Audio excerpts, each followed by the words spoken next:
원장님은 혹시 뭐 드시는 거 있나요? 뭐 비아그라나 스테로이드 중에 뭐 더 선호하시는 게 있을까요? 그래서 저는 가끔 하나씩 먹곤 합니다. 아니 내가 언제 관계할 줄 알고 약을 먹습니까? 할 때 안녕하세요. 비뇨기과 전문의 최필선입니다. 자 여러분 발기부전 고민이시죠? 남자들이 정말 많은 고민 발기부전. 오늘은 많이들 드시는 발기부전 치료제 인기 있는 제품들을 가지고 나왔습니다. 발기부전약 드시는데 나는 약발은 잘 봤는데 근육통이 있는 것 같아 라고 하시던지, 코가 많이 막히네, 코막힘 증상이 있다고 하시던지, 좀 두통이 있네, 이런 말씀들을 하시는데, 각각 이 제품들 장단점이 있는데요, 본인에게 맞는 발기부전 치료제를 찾아가는 과정이 올바른 섭취에 도움이 됩니다. 자, 오늘은 이 영상 끝까지 보시면 자신에게 맞는 발기부전 치료제 딱 알아가실 수 있습니다. 자, 그럼 렛츠고!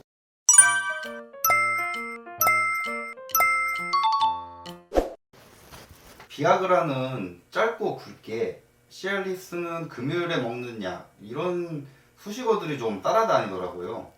차이점에 대해서 설명을 해주시면 감사하겠습니다. 이제 그런 얘기가 나온 이유는, 이제 비아그라가 짧고 굵게라는 얘기는 뭐냐면, 약을 먹고 나서 효과가 생기기까지 시간이 좀 얼마 안 걸립니다.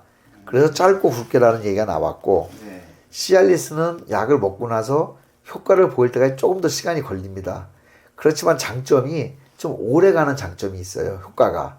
그래서 금요일날 드시면 토요일날 일요일날도 효과가 있다 해서 그런 말이 나온 겁니다.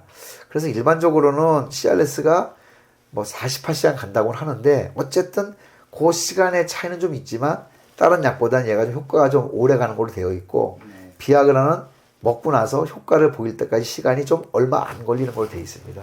그래서 그런 말이 나온 것 같습니다. 네. 그러면 좀 더 강력한가요? 좀 세기나 그런 뭐라고 해야 되지? 좀 그런. 강직도가 좀 더 뛰어날 거냐는 얘기들이 있는데, 네. 사실 이 약들이 개인 간의 차이가 많기 때문에 똑같은 약을 먹어도 또 어떤 사람은 뭐 나는 이게 좋다 저게 좋다 이렇게 얘기를 하는데, 약 자체들은 다 조금 비슷비슷한 것 같긴 한데, 그래도 이제 그런 뭐 비교 논문들이 좀 있긴 하지만은 그렇게 큰 차이가 있는 거로 보이진 않고, 드시는 분들에 따라서 좀 그렇지 않나 싶습니다. 그렇다면 그 비아그라나 시알리스의 각각의 그 약물 지속 시간은 어느 정도 될까요? 그래서 이제 보통의 약물들의 지속 시간은 저희들이 한 24시간으로 얘기합니다. 최소 24시간. 네, 24시간은 갈 거라고 생각합니다. 근데 시알리스가 제일 오래 가는 걸로 논문이 나와 있지요. 그래서 이것도 한 48시간 간다고 되어 있는데, 지속 시간은 보통 이제 24시간을 보는데, 드시는 분들이 기저질환이 있는 것이 당뇨가 있는지, 뭐 고혈압이 있는지, 고지혈증이 있는지, 또 술, 담배를 얼마나 하는지, 또 몸의 체력적인 컨디션은 얼마나 좋은지, 또 직업상 예를 들어서 뭐 노동을 하시는, 육체적인 노동을 하시는지, 정신적인 노동을 하시는지, 또 나이에 따라서 너무 편차가 많기 때문에 꼭 어떤 게 길게 간다 뭐 이렇게 얘기하기는 어렵지만, 일단은 시알리스가 제일 효과는 좀 오래 가는 걸로 되어 있습니다. 앞에 제품들 중에 부작용이 좀 가장 적은 제품이 있을까요?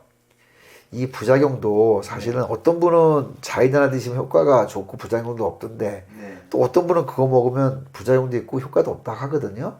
그래서 이런 부작용들도 약간의 차이는 있을지 모르겠지만, 제가 판단하는 거에서는 대부분의 부작용이 비슷한 것 같습니다. 그래서 예를 들어서 자이다나가 부작용이 더 많다 이러는 건 아닌 것 같고, 다 비슷한 것 같고요. 또 어떤 분이 비아그라 먹고 와서 부작용이 있으면 약을 시알리스나 자이다나 엠빅스나 이런 걸로 교체를 하는데, 그런 사람들은 다른 약에도 부작용이 생기는 경우가 꽤 많습니다. 그러니까 약 자체가 더 부작용이 많다 이런 거는 좀 별로 없을 것 같고, 개개인에 따라서 좀 발생률이 그렇게 생길 것 같습니다. 발기부전 치료제를 오래 복용하면 단점이 있을까요? 그 뭐 우리 말로 내성 생기는 거 아니냐 중독되는 거 아니냐 그런 말이 있잖아요. 네.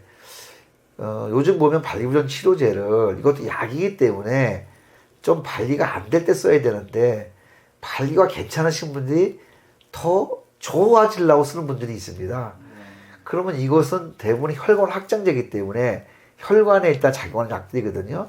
그러니까 아무래도 발기부전이 심하지 않은 분들이 먹는 거는 조금 안 좋을 거라고 생각이 됩니다. 그리고 그래서 그런 분들은 좀 자제해 주시고, 자, 발기부전이 있는 사람이 오래 먹으면은 내성이 생기느냐? 그렇지 않은 거로 생각이 됩니다. 예를 들어서 어떤 분들이 그런 얘기를 하시는데 제가 볼 땐 이런 겁니다. 45살에 약을 먹기 시작했는데 55세, 60세가 됐어요. 그럼 오셔서 효과가 떨어지니까 내성이 생긴 거 아닙니까? 이렇게 물어보시는데 그거는 이미 나이가 드셨기 때문에 더 용량을 올리거나 더 효과가 좀 떨어지는 거지, 이게 내성이 생겨서 그렇게 효과가 없다고 보기는 좀 어려울 것 같고요. 또 이제 중독이 있느냐. 중독이라는 건 뭐냐면 이거 안 쓰면 안 되는 상황이 중독이잖아요. 근데 그거는 자체의 중독은 아니신 것 같고, 심리적으로 쓰다가 안 쓰면 불안해서 좀 더 찾는 사람들도 있고, 또 쓰다가 안 쓰면 당연히 발견이 떨어지니까 그런 면에서의 어떤 것이 있는 거지 약 자체의 중독성은 없는 것 같습니다. 원장님은 혹시 뭐 드시는 거 있나요? 뭐 비아그라나 시알리스 중에 뭐 더 선호하시는 게 있을까요? 저는 아직까지 이제 발기는 그렇게 나쁘지 않아서 그렇게 약을 자주 사용하지는 않는데 가끔 사용할 때도 저용량을 사용합니다. 그래서 저는 시알리스 5ml짜리를 가끔 하나씩 먹곤 합니다.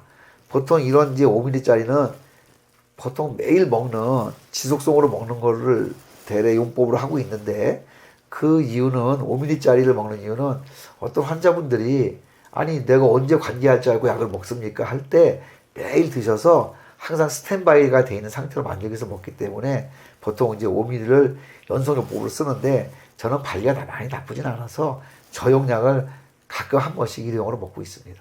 자, 오늘 발기부전 약들에 대해서 알아봤습니다. 유익하셨나요?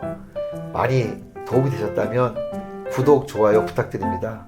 다음에도 좋은 영상으로 찾아뵙겠습니다. 감사합니다.